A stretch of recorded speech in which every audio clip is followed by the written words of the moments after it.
ಪಶ್ಚಿಮದಿ ಸಂಜೆಯಲಿ ರವಿ ಮುಳುಗುತ್ತಿದ್ದಂತೆ, ಪಶ್ಚಿಮದಿ ಸಂಜೆಯಲಿ ರವಿ ಮುಳುಗುತ್ತಿದ್ದಂತೆ, ಮೂಡಲಲಿ ಹುಣ್ಣಿಮೆಯ ಚಂದ್ರನುದಿಸುವನು.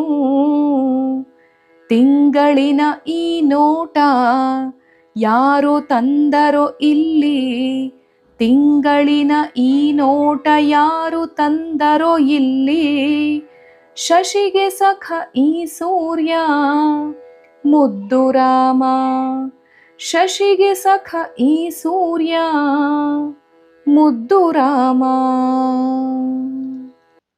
ಸೂರ್ಯಂಗೂ ಚಂದ್ರಂಗೂ ಬಂದಾರೆ ಮುನಿಸು, ಏನೈತೆ ಬದುಕಿನಲ್ಲಿ ಸೊಗಸು ಅನ್ನುವ ದೊಡ್ಡರಂಗೇಗೌಡರ ಆ ಪದ್ಯ ನಮಗೆ ನೆನಪಾಗುತ್ತೆ.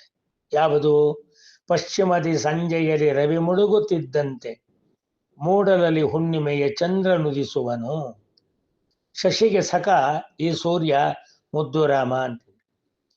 ಸೂರ್ಯ ಮತ್ತು ಚಂದ್ರ ಇವರಿರುವ ನಡುವಿನ ಗೆಳೆತನ, ಆ ಒಂದು ದಾಂಪತ್ಯ ಜೀವನದ ಆದರ್ಶತನ, ದಿಟ್ಟ ಹೆಜ್ಜೆ ಧೀರಕ್ರಮದ ಅವರ ನಡಿಗೆ, ಅದರ ಜೊತೆಯಲ್ಲಿ ಕೊಳಕೆ ಇಲ್ಲದಲೇ ಬೆಳಕನ್ನು ನೀಡುವ ಅವರ ಹುಲುಸಾದ ಮನಸ್ಸಿನಲ್ಲಿ ಹೊಲಸೇ ಇಲ್ಲದ ಆ ಕನಸು ಅದೆಷ್ಟರ ಮಟ್ಟಿಗೆ ಜಗತ್ತಿಗೆ ವರ ಅನಿಸ್ಕೊಂಡಿದೆ ಅನ್ನುವುದು ಈ ಪದ್ಯದ ಮೂಲಕ ನಮ್ಮ ದಾಂಪತ್ಯಕ್ಕೆ ಈ ಸೂತ್ರವನ್ನು ಅಳವಡಿಸಿಕೊಳ್ಳುವ ಹಾಗೆ ಕವಿ ಹೃದಯಂಗಮವಾಗಿ ಈ ಪದ್ಯವನ್ನ ನಮಗೆ ರಚಿಸಿಕೊಟ್ಟಿದ್ದಾರೆ. ತಿಂಗಳಿನ ಈ ನೋಟ ಯಾರು ತಂದರೋ ಇಲ್ಲಿ, ಒಬ್ರಿಗೊಬ್ರು ಅರ್ಥ ಮಾಡ್ಕೊಂಡಿದ್ದಾರೆ ನೋಡಿ.